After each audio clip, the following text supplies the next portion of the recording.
Buenas noches a todos y a todas. Quisiera comentarles ahora algunas pautas que nos pueden ayudarnos no solo a sentirnos mejor en ese tiempo de crisis, sino a estar mejor. Sin duda la crisis nos desequilibra, comenzando por nuestras emociones. Nos sentimos más irritables, preocupados, con miedo, tristeza, etc. Sin embargo, la actitud que adoptamos frente a la crisis es súper importante. Existen dos tipos de estrés que voy a intentar explicarles. Hay un estrés positivo al que le llamamos eustrés y hay un estrés negativo al que le llamamos distrés.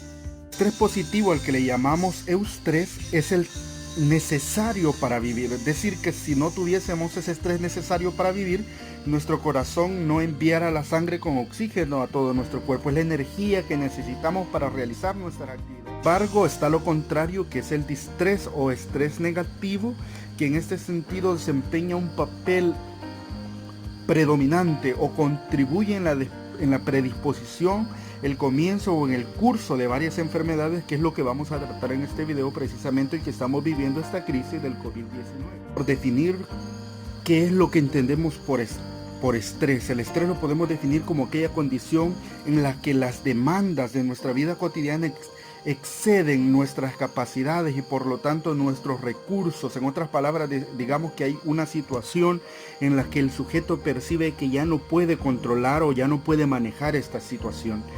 A eso nos referimos. La Revista Cubana de Hematología, Inmunología y Hemoterapia, que ha publicado un artículo científico en el que plantea la asociación entre el estrés y las enfermedades infecciosas, autoinmunes, neoplásicas y cardiovasculares, y en el cual señalan literalmente que las intervenciones psicológicas oportunas pueden contribuir a modular la respuesta al estrés y mejorar el comportamiento de la salud, enseñando a los individuos métodos más adaptativos para interpretar los desafíos de la vida con respuestas más efectivas. ¿Qué quiere decir?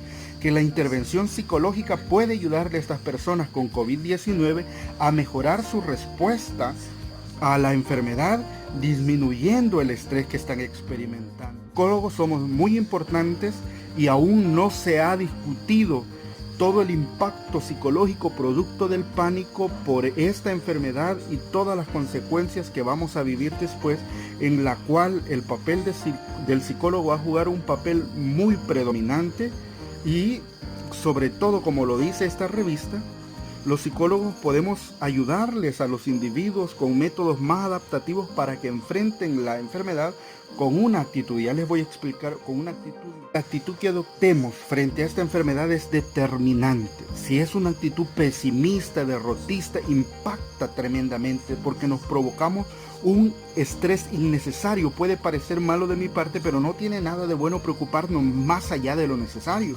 Porque, como ya lo dije en el anterior video, nos lleva a perder el control de nuestras emociones y por lo tanto nuestro sistema inmunológico se ve afectado y somos presas más fáciles de las enfermedades. El estrés es tan dañino que nos vuelve vulnerables en ese sentido, no solo a las enfermedades infecciosas, sino a tener una presión sanguínea elevada y por ende somos más vulnerables a padecer un ataque somos más vulnerables a padecer de ataque al corazón. Este mismo artículo de esta revista cubana nos señala que el estrés crónico que nosotros experimentamos aumenta la irritabilidad, ese enojo que a veces nosotros nos manejamos, y esto libera la corticotropina y noradrenalina, lo que produce una liberación incrementada de hormonas de estrés. Por ende, la irritabilidad no solo está asociada a la depresión, sino también a la adicción a las drogas, a la diabetes, enfermedades del corazón. El estrés se vuelve dañino y peligroso para el ser humano cuando es en proporciones excesivas, desborda la capacidad de adaptación del ser humano y por lo tanto nos sentimos frustrados, irritables, desbordados, preocupados en demasía, sentimos que perdemos el control, que ya no hay nada más que hacer. Hay algunas personas que le echan la culpa a Dios, que Dios ya no los ve. Es cuando ya hay un estrés crónico, hay una fatiga. En 91 se realizó un estudio donde algunos participantes se les inoculó 5 tipos de virus diferentes. Los resultados fueron que al final una parte de los que habían sido inoculados con este virus se enfermaron, mientras que otra parte, una buena cantidad de ellos, no.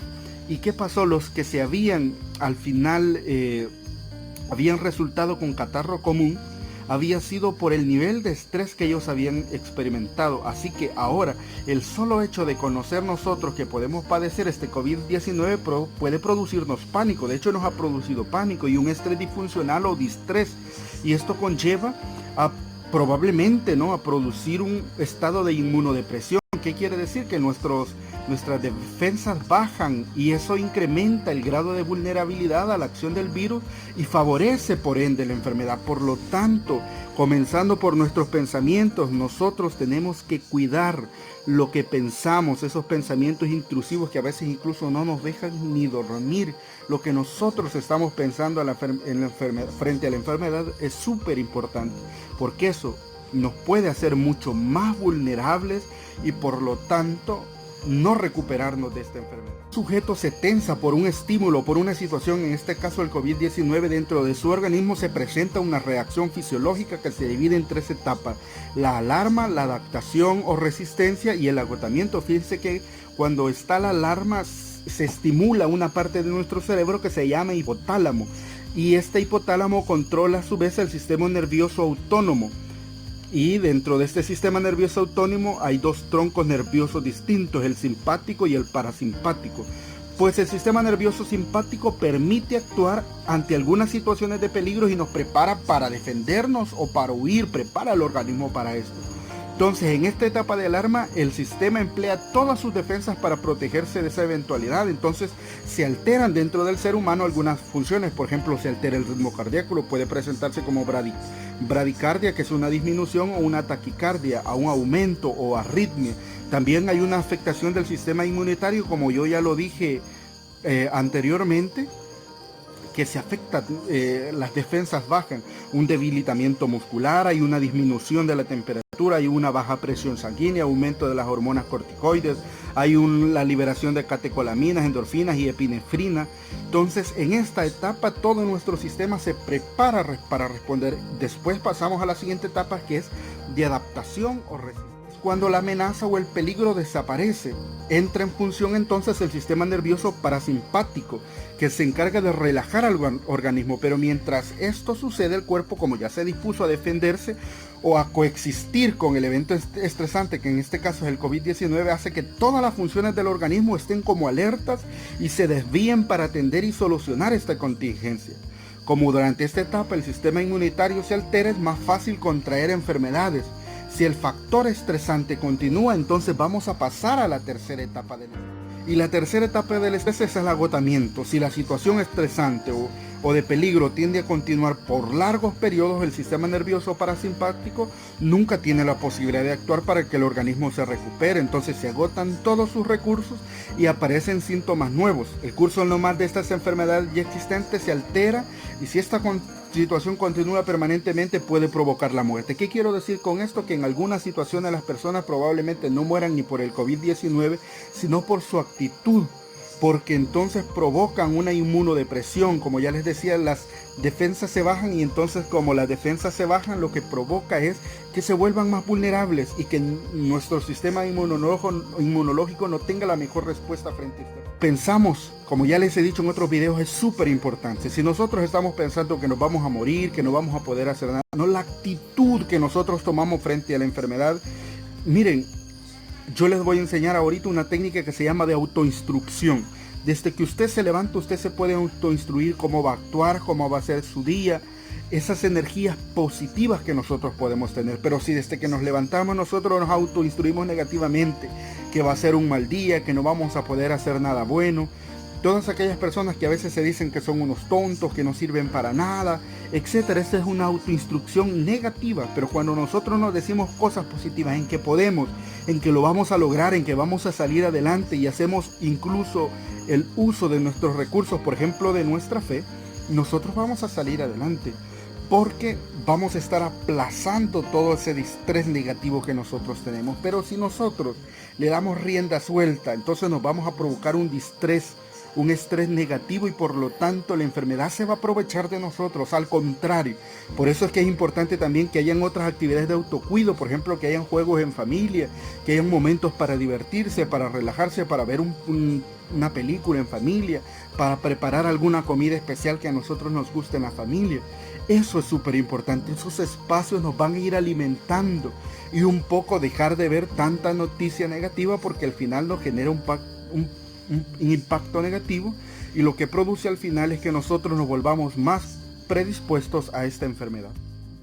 Y por último, animarles que si ustedes tienen algún pariente, algún familiar cercano que necesita ayuda, siempre es bueno que nosotros escuchemos. A veces las personas no necesitan que nosotros estemos dándoles consejos y un montón de situaciones, únicamente a veces necesitan sentirse escuchadas, sentirse atendidas por un momento. Entonces, en este momento sí es súper importante que por lo menos por las redes sociales o por algo nosotros tengamos algún tipo de comunicación, que nos enviemos mensajes positivos y no negativos. A veces circula mucha información que no es positiva y que por lo tanto nos genera más alarma, más pánico innecesario y nos provoca un estrés disfuncional, y por lo tanto en este momento es tiempo que nosotros pongamos un alto también, tomemos las medidas de precaución, quedémonos en casa sí, pero que cada quien también en ese sentido no esté sintiendo un estrés que le va a provocar o que lo va a hacer más vulnerable a la enfermedad, sino que por el contrario, que nuestra información que circule sea positiva, para que a las personas que tenemos a nuestro alrededor y sobre todo a quienes están padeciendo esta enfermedad también sepan que se puede salir, pero también desde lo que nosotros pensamos, porque lo que pensamos influye en nuestro cuerpo y lo que pasa en nuestro cuerpo influye en nuestra mente, pero lo que pasa desde acá nosotros lo controlemos de manera que podamos salir victoriosos de esta situación. Les animo pues a que compartamos la información también con otras personas y que lo que pensamos sea positivo, que nos autoinstruyamos de manera positiva para que veamos las cosas de otra manera. Alguien dijo que que dependiendo de los lentes que tengamos, así es la mirada que nosotros tenemos. Cambiemos nuestros lentes para que tengamos una mirada positiva de esta situación. Un gusto compartir con ustedes y espero que esto les sea de ayuda. Sería de bueno también que ustedes comentaran qué otras cosas, qué otros temas quisieran que yo tocara en estos videos para poderles ayudar. Gracias, un gusto.